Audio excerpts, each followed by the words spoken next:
नमस्कार। मासिक बेतार साहित्य पत्रिकार यही सेप्टेम्बर 2021 संस्करण को स्वागत आपको।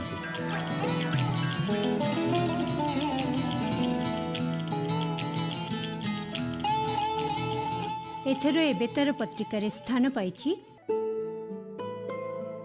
स्मृति पृष्ठरे अतिबड़ी जगन्नाथ दास, कविता फर्दरे कवि डॉक्टर फनी महांती एवं कवि निरंजन सेठींकर कविता, गल्प फर्दरे गाल्पिक डॉक्टर प्रकाश कुमार परिडांकर गप एवं कृत्रिम मेधा द्वारा सृजन को नहीं संपादकीय।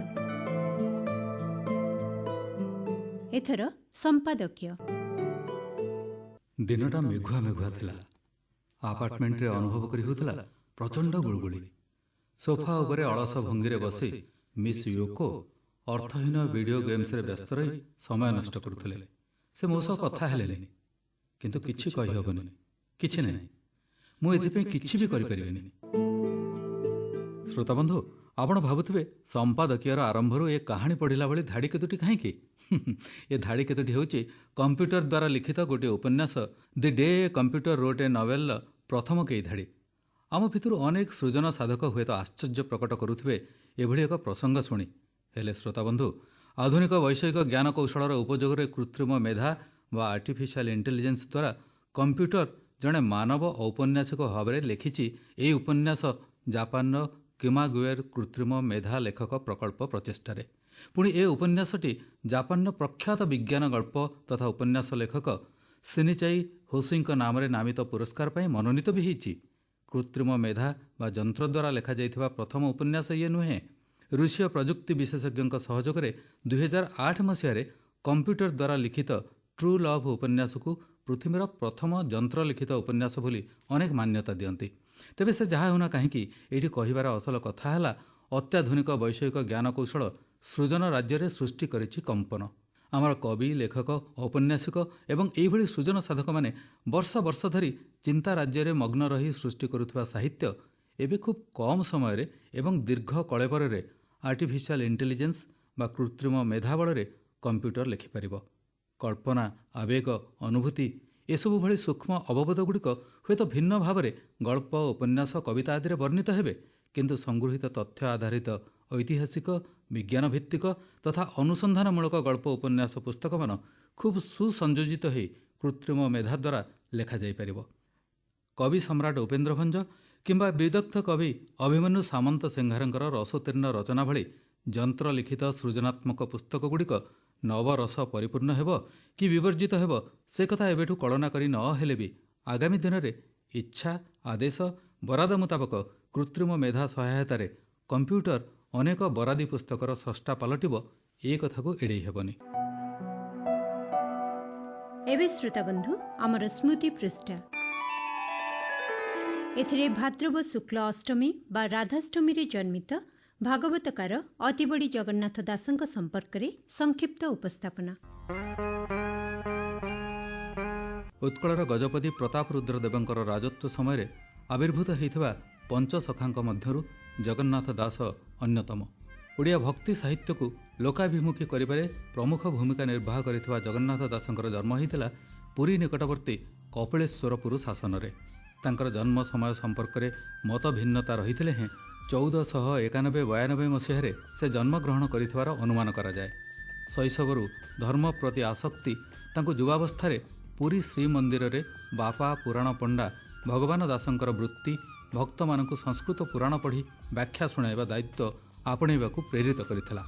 सेही अवसर में तांकर साक्षात होइथिला भक्ति आंदोलनर अन्यतम पुरोधा श्री चैतन्यଙ୍କ सह। श्री चैतन्य जगन्नाथ दासंकर ऐशी शक्ति एवं ईश्वर निष्ठार परिचय पाई तांको अतिबड़ी उपाधि भूषित करथिले। सेतबेले ओडिया भाषारे भागवत न थिबारु भक्त मानकर असुविधा उपलब्धि करी मूल संस्कृत भागवतर मौलिकता अक्षुण्ण रखी से सरल भाव और नवाक्षरी छंदरे ओडिया भागवत रचना करी निज माँ तथा अगणित भागवत श्रवण आशायी को विहोलित करथिले। अतिबड़ींकर रचित एही अतुलनीय ग्रंथ श्रीमद् भागवत परवर्ती समय ओडिशार पूरा पल्ली रे आदृत होई ओडिया भाषा साहित्य तथा जनजीवन को बहु भाव में परिपुष्ट करि चलिछि।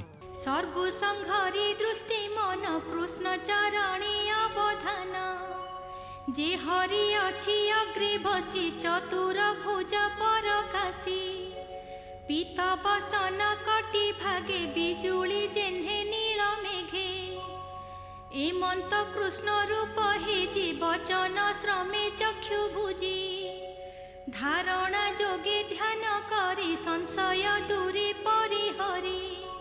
ଓଡ଼ିଆ ଭାଗବତ ବ୍ୟତୀତ ଜଗନ୍ନାଥ ଦାସ ଶରତ ରାସ ବୋଲେ ହୁଁଟି ତୁଳା ଭିଣା ଅର୍ଥ କୋଇଲି ଦୂତୀବୋଧ ଧ୍ରୁବ ସ୍ତୁତି ମୃଗୁଣୀ ସ୍ତୁତି ଦାରୁବ୍ରହ୍ମ ଗୀତା ଗଜ ନିସ୍ତାରଣ ପ୍ରଭୃତି ରଚନା କରିଥିଲେ। ଓଡ଼ିଆ ଭକ୍ତି ସାହିତ୍ୟରେ ବିରଳ ଜନପ୍ରିୟତା ହାସଲ କରିଥିବା ଅତିବଡ଼ି ଜଗନ୍ନାଥ ଦାସଙ୍କର ପ୍ରଭାବ ଏବଂ ମହାତ୍ମ୍ୟ ଉଦ୍ଦେଶ୍ୟରେ ପଣ୍ଡିତ ଗୋପବନ୍ଧୁ ଦାସଙ୍କର କବିତାଂଶ ଏଇଠି ସ୍ମରଣ କରାଯାଇପାରେ। ନୃପତି ନବରେ ଦରିଦ୍ର କୁଟିରେ ଆଜି ଉଠେ ତୁମ୍ଭ ନାମ ଦିବା ଅବସନେ ଶ୍ରମକ୍ଳାନ୍ତ ଜନେ ଦେଉଛି ଶାନ୍ତି ଆରାମ। ସ୍ମୃତି ପୃଷ୍ଠା ପରେ ଏବେ ଶ୍ରୋତାବନ୍ଧୁ ଆମର କବିତା ଫର୍ଦ୍ଦ। ଏଥିରେ ଆଜି ସ୍ଥାନ ପାଇଛି ବର୍ଷିଆନ୍ କବି ଡକ୍ଟର ଫନି ମହାନ୍ତି ଏବଂ ପ୍ରତିଶ୍ରୁତିବଦ୍ଧ କବି ନିରଞ୍ଜନ ସେଠୀଙ୍କର କବିତା।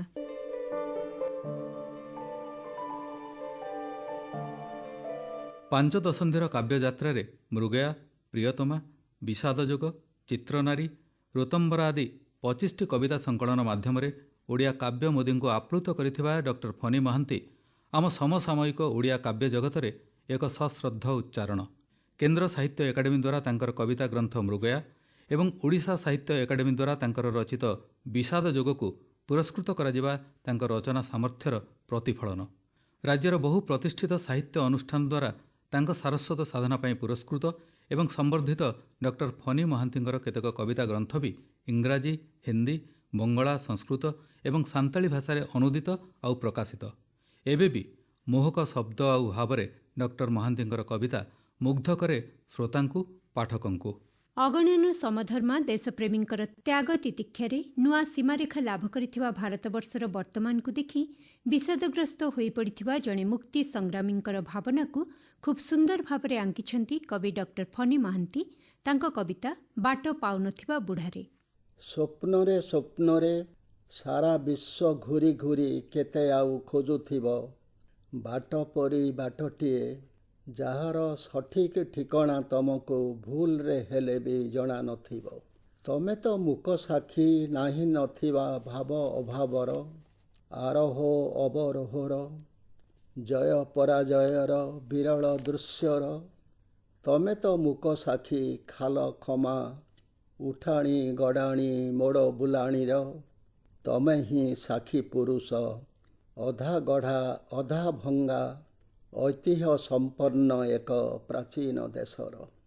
ସ୍ୱପ୍ନରେ ଦୁଃସ୍ୱପ୍ନରେ ସ୍ୱପ୍ନଭଙ୍ଗ ମୁହୂର୍ତ୍ତର ପୂର୍ବାପର ଦୃଶ୍ୟମାନଙ୍କରେ ତମେ ପୁଣି ଦୁଃସ୍ଥିତି ଓ ଦୁର୍ଦ୍ଦିନରେ ଚିତ୍ରରୂପ ଦେଇପାର ଏମିତି ଏକ ଚିତ୍ରମୟ ଦେଶର ଚିତ୍ରାର୍ପିତ ଚିତ୍ର ଯାହାର ଅନ୍ୟ ନାମ ସୁଜଳା ସୁଫଳା ଭାରତ। ଯାହାର ଅନ୍ୟ ନାମ ସୁଜଳା ସୁଫଳା ଭାରତ।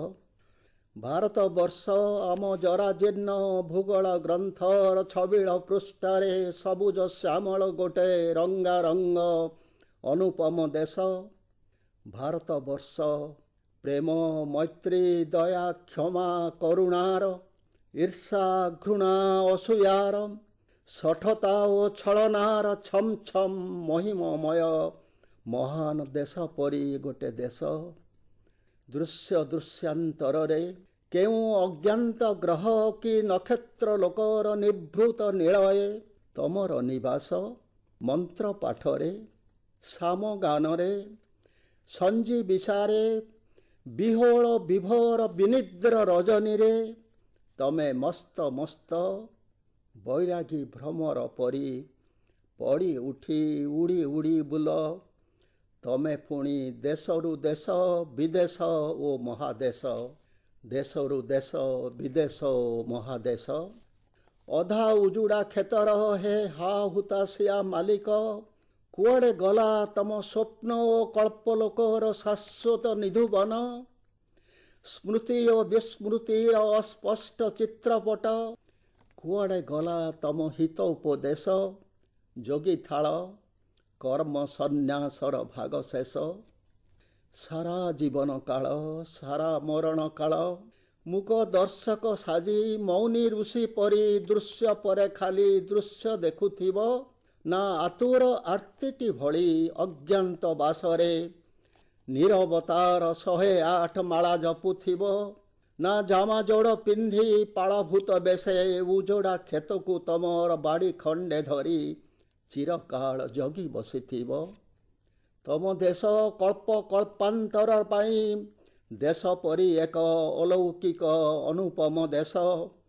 ଘନୀଭୂତ ମାୟାନ୍ଧକାରରେ ଆଶ୍ଚର୍ଯ୍ୟ ବିସ୍ମୟ ସେହି ଦେଶ, ଯାହାର ଅନ୍ୟ ନାମ ଭାରତ, ଭାରତବର୍ଷ। ଅନ୍ୟ ନାମ ଭାରତ, ଭାରତବର୍ଷ।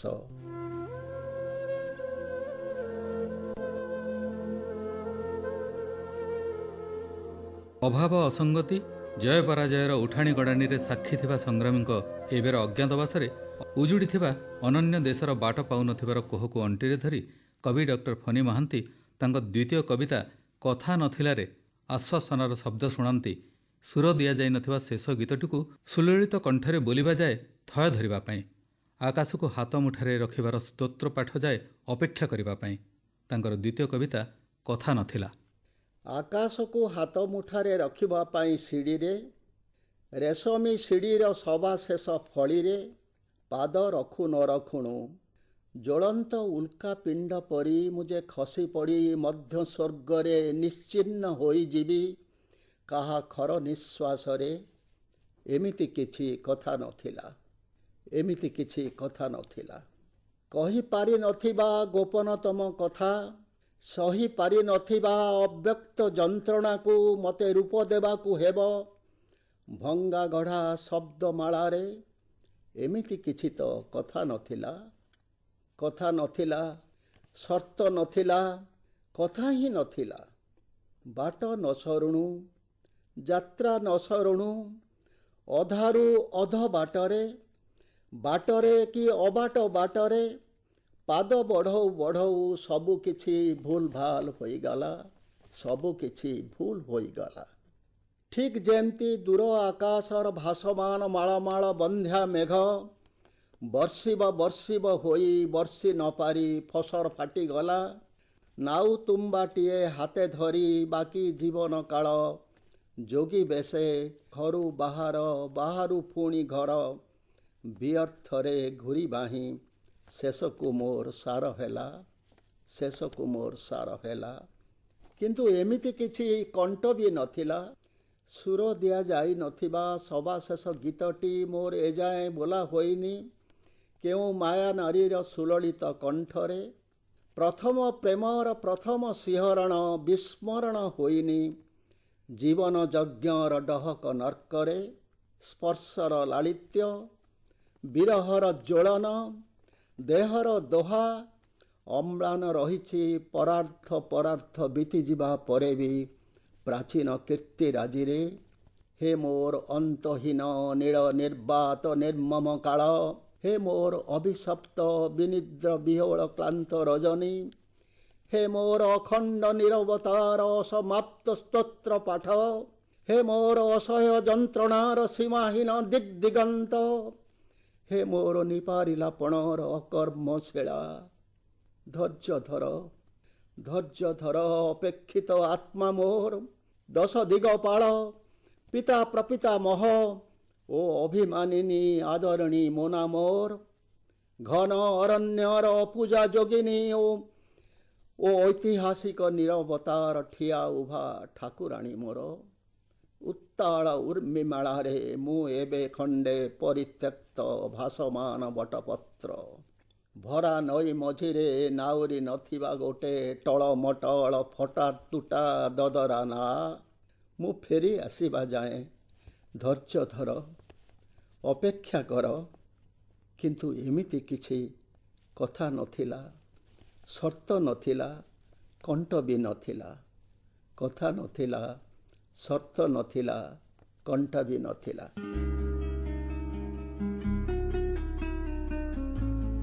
କବିତା ଫର୍ଦ୍ଦର ଦ୍ୱିତୀୟ କବି ନିରଞ୍ଜନ ସେଠୀ।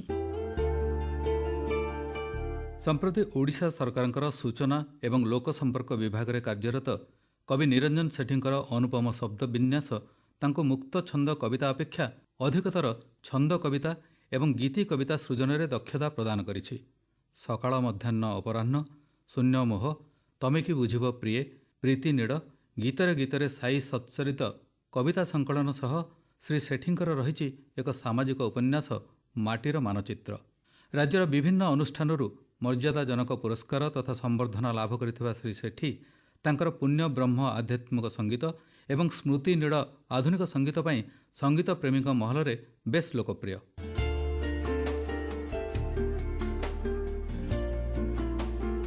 ଧୂସର ଶଙ୍କିତ ଛାତିରେ ଦମ୍ଭ ଆଉ ଭରସାର ଫଗୁଣ ନେଶି ହୋଇ ଦୁର୍ଦିନ ଦୁର୍ବିପାକକୁ ନିର୍ବାସିତ କରିବାର ଅନ୍ତଃସ୍ୱରକୁ ଦୃଢ଼ କରିବାକୁ ନିବେଦନ ରଖିଛନ୍ତି କବି ନିରଞ୍ଜନ ସେଠୀ ତାଙ୍କ କବିତା ନିବେଦନରେ।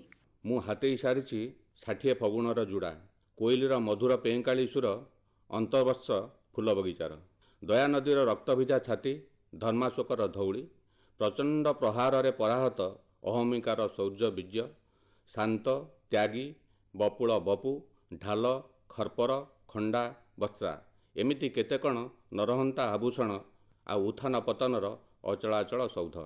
ମାଟି ତଳେ ମାଟି ହେଇ ସାରିଛି ସଭ୍ୟତା, ସେମିତି ବି ପୋତି ହେଇଯିବ ଦିନେ ଚମ୍ପୁ ଓଡ଼ିଶୀ ଛାନ୍ଦ ଚୌପତି ବୋଳା ରୂପ ଆଉ ବାସ୍ନା। ସ୍ତୂପ ପରେ ସ୍ତୂପ ମୁଣ୍ଡ ଟେକି ମଣ୍ଡପ ତୋଳି ନାଚିବେ ନୂଆ ନୂଆ ଢଙ୍ଗରେ, ପାତାଳର ରଙ୍ଗୀନ ଛାତିରେ ତଥାପି ଲିଭିବନି ସାତଶିଆଁ ପଣତର ଛବିଳ ବର୍ଣ୍ଣବୋଧ ଭୋକର ଭୂଗୋଳ।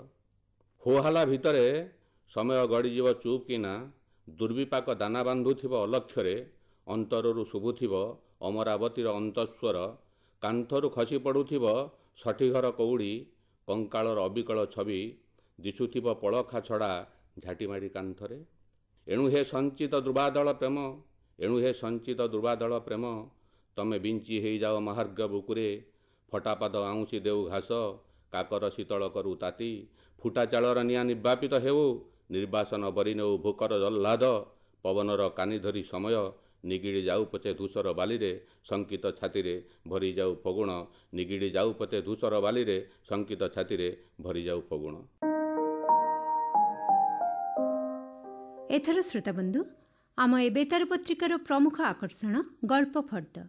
ଆଜି ଏଥିରେ ସ୍ଥାନ ପାଇଛି ଗାଳ୍ପିକ ପ୍ରକାଶ କୁମାର ପରିଡ଼ାଙ୍କର ଗ୍ରାମ୍ୟ ଜୀବନ ଆଧାରିତ ଏକ ଗପ ନିୟତି ବ୍ୟାଙ୍କିଂ। ସମସାମୟିକ ଓଡ଼ିଆ ସୃଜନ ଜଗତରେ ଡକ୍ଟର ପ୍ରକାଶ କୁମାର ପରିଡ଼ା ଏକ ସ୍ପର୍ଦ୍ଧିତ ଉଚ୍ଚାରଣ। ଛାତ୍ରାବସ୍ଥାରୁ ସାହିତ୍ୟ ସୃଜନ ପ୍ରତି ଆସକ୍ତ ଡକ୍ଟର ପରିଡ଼ା ଏକ ଧାରାରେ ଜଣେ ପ୍ରାବନ୍ଧିକ, ଗାଳ୍ପିକ, ଔପନ୍ୟାସିକ, ସଂକଳକ ଏବଂ ସାହିତ୍ୟ ସଂଗଠକ ଭାବରେ ସୁପରିଚିତ।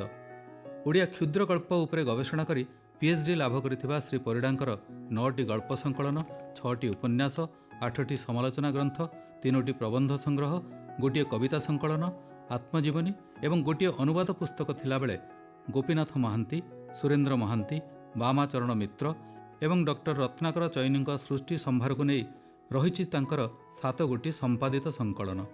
ଗ୍ରାମାଞ୍ଚଳକୁ ନିବିଡ଼ ଭାବରେ ଭଲ ପାଉଥିବା ଏବଂ ଗାଁ ଗଣ୍ଡାର ଘଟଣା ପ୍ରବାହକୁ ସୂକ୍ଷ୍ମ ଦୃଷ୍ଟିରେ ନିରୀକ୍ଷଣ କରୁଥିବା ଶ୍ରୀ ପରିଡ଼ା କେନ୍ଦ୍ରାପଡ଼ା ଜିଲ୍ଲା ଚାନ୍ଦୋଳଠାରେ ଦୀର୍ଘ ବର୍ଷ ଧରି ସକ୍ରିୟ ରଖିଛନ୍ତି ତାଙ୍କ ପ୍ରତିଷ୍ଠିତ ସାରସ୍ୱତ ଅନୁଷ୍ଠାନ ପୁନର୍ନବାକୁ। ସେଇଥିପାଇଁ ଆଜି ଆମର ବେତାର ପତ୍ରିକାରେ ଗ୍ରାମ୍ୟ ଜୀବନର ଏକ ନିଆରା ଘଟଣାକୁ ନେଇ ତାଙ୍କର ଗପ ନିୟତି ବ୍ୟାଙ୍କିଂ। ପାଇବା ହରାଇବା ଆମ ନିୟନ୍ତ୍ରଣରେ ନଥାଏ, ଅଦୃଷ୍ଟର ଇଙ୍ଗିତରେ ସବୁକିଛି ପରିଚାଳିତ ହୋଇଥାଏ ବୋଲି ଅଧିକାଂଶ ନିରୀହ ଗ୍ରାମୀଣ ମଣିଷଙ୍କର ବିଶ୍ୱାସ। ଆଉ ସେଇ ବିଶ୍ୱାସ ହିଁ ତାକୁ ପର ଦୁଃଖ କାତର କରି ଗଢ଼ିଥାଏ। ଏଇଭଳି ନିରୀହ ବିଶ୍ୱାସ ଆଉ ପୂର୍ବପୁରୁଷଙ୍କ ପ୍ରତି ଅଗାଧ ଭରସାର ଛୋଟ କଥାକୁ ନେଇ ଡକ୍ଟର ପ୍ରକାଶ କୁମାର ପରିଡ଼ାଙ୍କର ଗପ ନିୟତି ବ୍ୟାଙ୍କିଂ। ମୁଁ ଯେତେବେଳେ ନୋଟ୍ ଖଣ୍ଡ 4 ଭାଙ୍ଗ କରି ପାଖରେ ଥିବା ଝିଅକୁ ପରିମାଣ ଲୁଚାଇ କିନ୍ତୁ ତା କଥା ରଖୁଛି ବୋଲି ସେ ଜାଣୁ ମନରେ ରଖି ତାଙ୍କ ପ୍ରଶ୍ନବାଚୀ ମୁହଁକୁ ନ ଚାହିଁ ତାଙ୍କ ହାତରେ ଗୁଞ୍ଜିଦେଲି, ସେତେବେଳେ ମୁଁ ଆଶା କରିଥିବା ପ୍ରତିକ୍ରିୟା ତାଙ୍କଠି ଦେଖିଲି ନାହିଁ। ମୋର ଆଶା ଥିଲା ସେ କହିବେ, ଏତେ କାହିଁକି ପଇସା ଦେଉଛ, ମୁଁ ତ ତୁମର କିଛି କରିନାହିଁ, କିମ୍ବା ତୁମେ କ'ଣ ଜାଣିଛ ମୋ ଦେହ ଭଲ ନାହିଁ, ଔଷଧରେ ତହ ଖରଚ ପଡ଼ୁଛି, କିମ୍ବା ଠାକୁରେ ବଡ଼ ଲୋକ, ଦରକାର ଥିଲା, ତମ ବାଟେ ମିଳିଗଲା। ସେ ଏସବୁ କିଛି କହିଲେ ନାହିଁ। ନ କହିବାରୁ ମୋର ଦେବାବେଳର ଟିକେ ବଡ଼ ଲୋକୀପଣ, ପ୍ରଶଂସା ଶୁଣିବାର କିମ୍ବା କୃତଜ୍ଞତା ଅର୍ଜିବାର ଅଳ୍ପ ଆଶା ଆହତ ହେଲା। ସେମିତି ଭାବ ଅବଶ୍ୟ ମୋତେ ଅବଶୋଷ ଦେଲା ନାହିଁ ଯେ ଉଣା କିଛି ଦେଇଥିଲେ ବି ଚଳିଥାନ୍ତା ମ, କିମ୍ବା ଉସୁକାଇଲା ନାହିଁ ଯେ ପ୍ରଥମ ଥର ତ ଆଉ କିଛି ଅଧିକ ଦିଆଯାଉ। ଏଥର ପରିମାଣଟା ଝିଅର ଜାଣତରେ ହେଉ କିମ୍ବା ଝିଅ ହାତରେ ହିଁ ଦିଆଯାଉ। ସେ ନୋଟ୍ ଖଣ୍ଡିକ ଦେଖିଲେ ବି ନାହିଁ, ପିନ୍ଧା ଖୋସଣୀରେ ମାରିଦେଲେ। କ'ଣ କହିବେ ବୋଲି ଭାବିଲେ କି ଭାବିପାରିଲେ ନାହିଁ, ତାଙ୍କ ମୋଟା 3 ହାତିଆ ପାଞ୍ଚଣକୁ ଢିରା କରି ଠିଆ ହେଇ ରହିଲେ। ପାଞ୍ଚଣଟା ତାଙ୍କ ଲୁଙ୍ଗିର ଖୋସଣୀକୁ ଠେସି ତାଙ୍କଠୁ 2 ହାତ ଦୂରରେ ମାଟିରେ ଠେସ ହେଇ ରହିଥାଏ। ସେ ଡାହାଣ ଗୋଡ଼କୁ ବାଁ ଗୋଡ଼ ପାଦ ପଛପଟେ ଭରା କରି ରଖିଥାନ୍ତି। ଝିଅର ଲୋଭ ହେଲା ଠିଆ ହେବାର ଏଇ ବିରଳ ଭଙ୍ଗୀକୁ ତା ମୋବାଇଲ କ୍ୟାମେରାରେ ଛବି କରି ରଖିବାକୁ। ତାଙ୍କୁ ସଚେତ ନ କରିବାକୁ ମୁଁ ବି ମୋ ଜାଗା କି ଭଙ୍ଗୀ ବଦଳେଇଲି ନାହିଁ। ତାଙ୍କ ଭଙ୍ଗୀ ବଦଳି ନ ଯାଉ ବୋଲି ମୁଁ ତାଙ୍କ ସହ କଥାବାର୍ତ୍ତା ଆରମ୍ଭ କରିଦେଲି। ନୂଆବୋଉ ଭଲ ଅଛନ୍ତି ନା? ମୁଁ ପଚାରିଦେଲି। କିଏ? ସିଏ ଘଷି ପାଉଁଶ ହେଇ ଦାନ୍ତ ଘଷା ଛିପ ହେଇଗଲାଣି, ସେ ନିଷ୍ପୃହ ଭାବରେ କହିଲେ। ମୋତେ ଲାଗିଲା ତାଙ୍କ ସ୍ତ୍ରୀ ଖୁବ୍ ବେମାର ପଡ଼ି ଶୁଖିଲା ଘଷି ପରି ପାତଳା ଓ ପାମ୍ପରା ହେଇଗଲେଣି। ବାଧିକିରେ ପଡ଼ି ତାଙ୍କ ପାଟିକି ପାଣି ଯାଉନି। ମୁଁ ସମବେଦନାରେ ପଚାରିଦେଲି, କ'ଣ ତାଙ୍କ ଦେହ ଏତେ ଖରାପ? କେହି ତ କାହିଁ କଥା ପ୍ରସଙ୍ଗରେ ମୋତେ କିଛି କହିନି। ତେବେ ହେଇଛି କ'ଣ? ସେ ଏଥର ତାଙ୍କ ଠିଆ ହେବା ଭଙ୍ଗୀ ବଦଳେଇଲେ। ପାଞ୍ଚଣଟାର ଗୋଟିଏ ମୁଣ୍ଡ 2 ହାତ ମୁଠାରେ ରଖି ସାମ୍ନାରୁ ଛାତି ଆଡ଼କୁ ଢିରା କରାଇ ତା ଉପରେ ନଇଁ ଆଉଜି ରହିଲେ। କହିଲେ, ନାଇଁ ମ, ସେ କେଉଁଦିନୁ ମରି ପୋତା ହେଇ ତା ସମାଧିରୁ ଘାସ ଉଠି ତାକୁ ଗାଈ ଖାଇ ଗୋବର ପକାଇ ସେ ଗୋବର ଘଷି ହେଇ ଚୁଲିରେ ପଶି ପୋଡ଼ି ପାଉଁଶ ହେଇ ସେ ପାଉଁଶରେ ଦାନ୍ତ ଘଷା ହେଇ ଛିପ ଫୋପଡ଼ା ସରିଲାଣି। ବହୁଦିନୁ ମରିଯାଇଥିବା ଲୋକ ବିଷୟରେ କେହି କହନ୍ତି ସେ ମରି ଘାସ ହେଇଗଲାଣି। ମରିବା ସମୟର ଦୀର୍ଘତା ସୂଚାଇବାକୁ ଏମିତି ଯେ ଘାସ, ଗୋବର, ଘଷି, ଦାନ୍ତ ଘଷା, ଛିପ ପକାଇବା ପର୍ଯ୍ୟନ୍ତ ବର୍ଣ୍ଣନା କରାଯାଇପାରେ ମୁଁ ମୋଟେ ଆଶା କରିନଥିଲି। ଝିଅ ତ ଆଦୌ ଭାବିପାରିନଥିଲା। ମୁଁ ଗମ୍ଭୀର ହୋଇଗଲି। ଝିଅ ଟିକେ ହସିଦେଲା ଓ ସାମ୍ନାକୁ ଆସି ତାଙ୍କ ନୂଆ ଭଙ୍ଗୀର ଫଟୋ ମଧ୍ୟ ନେଲା। ମୋତେ ଲାଜ ଲାଗିଲା ଯେ ମୁଁ ଗାଁ ମଣିଷଙ୍କ ଠିକ୍ ଖବର ରଖିନାହିଁ। ମନକୁ ବୁଝେଇଲି, ମା ବାପାଙ୍କ ଶ୍ରାଦ୍ଧ ପାଇଁ ଆସୁନଥିଲେ ଗାଁ ଖବର ମୋତେ କିଏ କାହିଁକି ଦିଅନ୍ତା ଯେ। ହଁ, ସେଦିନ ବାପାଙ୍କ ଶ୍ରାଦ୍ଧ ଥିଲା, 24ତମ ଶ୍ରାଦ୍ଧ। ସେ ପାଇଁ ଖବରକାଗଜରେ ଶ୍ରଦ୍ଧାଞ୍ଜଳି ଛପାଯାଇଥିଲା ଫଟୋ ସହ। ଗାଁ ଘରେ ବଡ଼ ନନା ପିଣ୍ଡ ବାଢ଼ିବା ପାଇଁ ଯୋଗାଡ଼ ଯନ୍ତ୍ର କରୁଥିଲେ। ସାନ ଭାଇ ଓ ତା ପରିବାର ଦେଇ ପିଣ୍ଡି ବଢ଼ା ପାଇଁ ରୋଷେଇ କରୁଥିଲେ। ବଡ଼ ନନାଙ୍କ ବରାଦରେ କାମରୁ ଉଠି ଦୁବ ଆମ୍ବଡାଳ ଆଣୁଥିଲେ, ଫୁଲ ତୋଳୁଥିଲେ, ଅରୁଆ ଚାଉଳ କାଂସିରେ ଆଣି ରଖୁଥିଲେ, କଦଳୀପତ୍ର କାଟି ଆଣୁଥିଲେ, ଠାକୁର ଘରୁ ଚନ୍ଦନ ପେଡ଼ି କାଠି ବାହାର କରୁଥିଲେ, ବ୍ୟସ୍ତ ଥିଲେ। ବଡ଼ ନନା ବି ସହରରୁ ତାଙ୍କ ଚାକିରି ଜାଗାରୁ ଆସିଥାନ୍ତି ତ, ତେଣୁ ତାଙ୍କର ଯେତେବେଳେ ଯାହା ଦରକାର ମନେ ହେଲା ସେ ବରାଦ କରୁଥିଲେ ଓ ତାକୁ ସାନ ଭାଇର ପିଲାମାନେ ତତ୍କ୍ଷଣାତ୍ ନିର୍ବାହ କରୁଥିଲେ। ନହେଲେ ଗାଳି ଖାଇବାର ଆଶଙ୍କା 100କୁ 100 ଥିଲା। ଗାଁ ମୁଣ୍ଡରେ ଗାନ୍ଧୀ ପଡ଼ିଆ ଓରଫ ବେତଗୁଡ଼ି ଦଣ୍ଡା ନାମରେ ପରିଚିତ ଗୋଚରକୁ ଲଗେଇ ଆମର ମାଣିକିଆ ଜମି ଖଣ୍ଡେ। ସେଇଠି ଦକ୍ଷିଣ ପଟେ ଗୋଚରକୁ ଲଗେଇ ଚଉଡ଼ା ଭେଡ଼ାରେ ମା ଆଉ ବାପାଙ୍କ ଅସ୍ଥି ସମାଧି। ଉଭୟଙ୍କ ଶ୍ରାଦ୍ଧ ଦିନରେ ସମାଧି ଧୁଆପୋଛା ହୋଇ ନୂଆ ଚୂନ ବୋଳା ହେଇ ନୂଆ ବସ୍ତ୍ର ପିନ୍ଧାଯାଏ। ଗାଁ ମଠ ପରିସରରେ ଶ୍ରାଦ୍ଧ ଭୋଜି ରନ୍ଧା ସରିଲେ ଆଗ ମଠର ଠାକୁରଙ୍କ ପାଖରେ, ମହାପୁରୁଷଙ୍କ ପାଖରେ ଅନ୍ନଭୋଗ ଲାଗି ସେଉଠୁ ସମାଧି ପାଖକୁ କୀର୍ତ୍ତନ, ଘଣ୍ଟ, ଘଣ୍ଟି ସହ ଆସେ। ବଡ଼ ନନା ଫୁଲ ଚନ୍ଦନ ଧୂପ ଦେଇ ଦୁହିଁଙ୍କ ପାଇଁ 2ଟି ମଞ୍ଜ କଦଳୀପତ୍ରରେ ଅନ୍ନଭୋଗ ବାଢ଼ି ପାଣି ବୁଲେଇ ଦିଅନ୍ତି, ଆଳତି କରନ୍ତି। ସମସ୍ତେ ପ୍ରଣାମ କରନ୍ତି, ମଠକୁ ଫେରନ୍ତି। ଫେରିଲେ ମଠରେ ଗାଁ ଲୋକ, କୁଣିଆ ମୈତ୍ର ଓ ନିମନ୍ତ୍ରିତ ବ୍ୟକ୍ତିଙ୍କ ପଙ୍ଗତ ଲାଗେ। ଆମେ ବାପ ଝିଅ ସମାଧି ଧୁଆ ପୋଛା, ଚନ୍ଦନ ପିନ୍ଧା, ବସ୍ତ୍ର ମଣ୍ଡଣି, ଫୁଲମାଳା ଦିଆ ସାରି ପ୍ରଣାମ କରି ସମାଧିର ଫଟୋ ଉଠାଇ ଠିଆ ଠିଆ ଯୋଜନା କରୁଥିଲୁ ସେଇଠି ସମାଧି ଉପରେ ମନ୍ଦିରଟିଏ ତୋଳେଇ ଦେଲେ ଭଲ ହୁଅନ୍ତା। ତାହେଲେ ତାର ନକ୍ସାଟା କ'ଣ ହେବ ଆଲୋଚନା କରୁଥିଲୁ। ମୁଗ ଫସଲ ଉଠା ଚାଷ ହେଇନଥିବା ପଡ଼ିଆ ଜମିରେ ଶୁଖିଲା ମଲା ମୁଗ ଗଛ ଆଉ ନୂଆ ଉଠିଥିବା ଘାସ ଚରୁଥିଲେ ଗୋଟିଏ କାଳି ଗାଈ ଓ ତାର କସରା ବାଛୁରୀ। ସେଇଆଙ୍କୁ ଚରଉଥିଲେ ସେ, ଆମ ଗାଁ ଗୋପାଳ ସାହିର 80 ବର୍ଷର ବୁଢ଼ା ମଣିଷ ଆମର ବିକଳା ଭାଇ। ଗାଈ ଗୋଟାଏରେ ଚଳୁଥିବା ଜଣେ ବିରଳ ମଣିଷ। ଝିଅ କହିଥିଲା, ପକେଟରେ ପଇସା ଅଛି, ତାଙ୍କୁ ଦଉନା। ବାବୁଙ୍କ ଶ୍ରାଦ୍ଧରେ ପ୍ରିୟ ଲୋକଙ୍କ ହାତରେ କିଛି ଦେବା କଥା ନୁହେଁ କି? ଆମ ତିନି ଭାଇଙ୍କ ପିଲାଏ ଆମ ବାପାଙ୍କୁ ବାବୁ ସମ୍ବୋଧନ କରନ୍ତି। ପ୍ରସ୍ତାବଟି ମୋତେ ଛୁଇଁଥିଲା ଓ ମୁଁ ସେ କାର୍ଯ୍ୟଟି କରିଥିଲି। ଏବେ ଆମର ତୁରନ୍ତ ଘରକୁ ଫେରିଯିବା କଥା। ପୁରୋହିତ ଯଦି ଏ ଭିତରେ ପହଞ୍ଚି ସାରିଥିବେ ଓ ପିଣ୍ଡ ବଢ଼ା ଆରମ୍ଭ ହୋଇଯାଇଥିବ, ତେବେ ନନାଙ୍କଠାରୁ ଗାଳି ଖାଇବା ଅନିବାର୍ଯ୍ୟ। ଶ୍ରାଦ୍ଧ ଦିନ ବୋଲି ଗାଳି, ଅନ୍ୟ ଦିନ ହେଲେ ଥାପଟଟାଏ ବି ବସିଯିବାର ଉଦାହରଣ ଅଛି। ତେଣୁ ନନା ବିରକ୍ତ ହେଲେ ଆମେ ସମସ୍ତେ ତାଙ୍କଠୁ 3 ହାତ ଦୂରରେ ଥାଇ କଥାବାର୍ତ୍ତା କରୁ ଏବଂ ସେ ଯାହା କହନ୍ତି ହଁ ଆଜ୍ଞା କହି ସେ କାମଟି କରିବାକୁ ବାହାରି ପଡ଼ୁ। ନୂଆବାବୁ ଥିଲେ କହନ୍ତି, ଏଡ଼େ ଏଡ଼େ ମଣିଷ ଗୁରାଙ୍କ ଉପରକୁ ହାତ କେମିତି ଉଠାଅ ଯେ? ନନା କହନ୍ତି, କେଡ଼େ କେଡ଼େ ହେଲେ ସେମାନେ ମୋ ବଡ଼ ଭାଇ ହେଇଯିବେ କହୁନୁ, ସେତିକି ଦିନ ଯାଏ ଅପେକ୍ଷା କରିବି। ନୂଆବାବୁ କହନ୍ତି, ଛିଆ, ଆଜି ନୂଆବାବୁ ଆସିନଥିଲେ, ତାଙ୍କ ଦେହ ଭଲ ନାହିଁ। ମୁଁ ବିକଳା ଭାଇଙ୍କୁ ଏହି ସୁଯୋଗରେ ନିମନ୍ତ୍ରଣ କଲା ଭଳି କହିଲି, ଭାଇ ଆଜି ବାବାଙ୍କ ଶ୍ରାଦ୍ଧ, ଦ୍ୱିପହରେ ମଠରେ ପ୍ରସାଦ ପାଇବ, ନିଶ୍ଚୟ ଯିବ, ଭୁଲିବ ନାହିଁ। ତେମେ ନ କହିଥିଲେ ବି ମୁଁ ଯାଇଥାନ୍ତି। ସବୁ ବରଷ ଦାଦା ଖୁଡ଼ୀଙ୍କ ପିଣ୍ଡରେ ମୁଁ ଖାଏ। ଏଇଠି ସମାଧି ପୂଜା ସଇଲେ ଏଇଠୁ ଚାଲିଯିବି ନା କ'ଣ କହୁଛ? ସେ କହିଲେ, ବୁଝେଇଲେ ଓ ପଚାରିଲେ। ତାଙ୍କ ସହିତ କଥା ଲମ୍ବାଇବାକୁ ଆମ ହାତରେ ଆଉ ସମୟ ନଥିଲା। ଘରେ ନନା ଖୋଜୁଥାଇ ପାରନ୍ତି। ବିଦାୟ ନେବାକୁ ଯାଇ କହିଲି, ଭାଇ ଦାଦା ଖୁଡ଼ୀଙ୍କି ଜଗିଥିବ, ଆମେ ଯାଉଛୁ। ସେ ହସି ପକାଇ କହିଲେ, ଦାଦା ଖୁଡ଼ୀ ମୋତେ ଜଗିଚିନି ନା ମୁଁ ତାଙ୍କୁ ଜଗିବି? କିଏ ହବ ଆମ ଦାଦା ଖୁଡ଼ୀଙ୍କ ପରିକା? ଖୁଡ଼ୀ ତ ଜାଣିବାକୁ ଦେବେନି ପୁତୁରା କିଏ ପୁଅ କିଏ। ଦାଦା ତ ମୁହଁକୁ ଚାହିଁ ଏମିତି ହସିଦେବେ ଯେ ପେଟ ପୁରିଯିବ। ମୁଁ ଇଆଡ଼କୁ ଗାଈ ଆଣିଲେ ଦାଦା ଖୁଡ଼ୀଙ୍କ ପାଖରେ ଘଡ଼ିଏ ବସେ ପରା। ତାଙ୍କ କଥା ପୁରା ନ ଶୁଣି ଆମେ ବାପ ଝିଅ ଦିହେଁ ଘରକୁ ବାହାରିଲୁ। ବାଲ୍ଟି ମଗ୍ ଖାଲି ବ୍ୟାଗ୍ ଝିଅ ଧରିଲା। ଆମେ କେଇପାଦ ଯାଇଛୁ, ପଛରୁ ବିକଳ ଭାଇ କହିଲେ, ତେମେ କେତେ ପଇସା ଦେଇଛ ମୁଁ ଜାଣିନି, କିନ୍ତୁ ତେମେ ଆର 100 ଗୁଣା ଠାକୁରଙ୍କଠୁ ପାଇବ। ଏବେ ନ ପାଇଲେ ତମ ପିଲାଏ 1000 ଗୁଣା ପାଇବେ। ନିୟତି ବ୍ୟାଙ୍କିଙ୍ଗର ଏତେ ବେଶୀ ଚଢ଼ା ସୁଧ ହାରର ସମ୍ଭାବନା ଶୁଣି ଝିଅ ବିସ୍ମିତ ହୋଇ ପଚାରିଲା ଭଳି କହିଲା, ଆପଣ କ'ଣ ତାର 100 ଭାଗରୁ ଭାଗେ କାହାକୁ କେବେ ଦେଇଥିଲେ? ମୁଁ ତ ଅଭାବୀ ମଣିଷ ମୋ ଛୁଆ ଦିନ, ମୁଁ କାହାକୁ କ'ଣ ଦେଇପାରିବି? ଥରେ ଦୋଳ ମେଲଣରେ ଆମରି ନୃସିଂହନାଥ ଠାକୁର ବିମାନ କାନ୍ଧି ଯାଇଥାଏ, ଚାନ୍ଦଳ ମେଲଣ ପଡ଼ିଆରୁ ନୂଆ 5 ପଇସାଟାଏ ପାଇଥିଲି। ପାଇଲା ଧନ ରଖିବି ନାହିଁ ବୋଲି ବିମାନ ଭିତରକୁ ପକାଇଦେବି ଭାବୁଥିଲି, ଦେଖିଲି ସେଇଠି ପାଖରେ ଗୋଟେ ଟିକି ପିଲା କାଠି ଚୁଚୁମାବାଲାକୁ ବିକଳ ହୋଇ ଅନେଇଥାଏ। କ'ଣ ମନେ ହେଲା କେଜାଣି ତାରି ହାତରେ ଧରେଇ ଦେଇଥିଲି।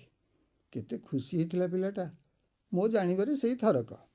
ସେ ଭାବନାରେ ବୁଡ଼ି ଯାଇ କହୁଥିଲେ। ଝିଅ ଟିକେ ମୁରୁକେଇ ହସି ପୁଣି କହିଲା, ସେତେବେଳେ ଧରନ୍ତୁ ଆପଣଙ୍କୁ 30 ବର୍ଷ ବୟସ ହେଇଥିଲା, ଏବେ 80 ଖଣ୍ଡେ ହେବଣି।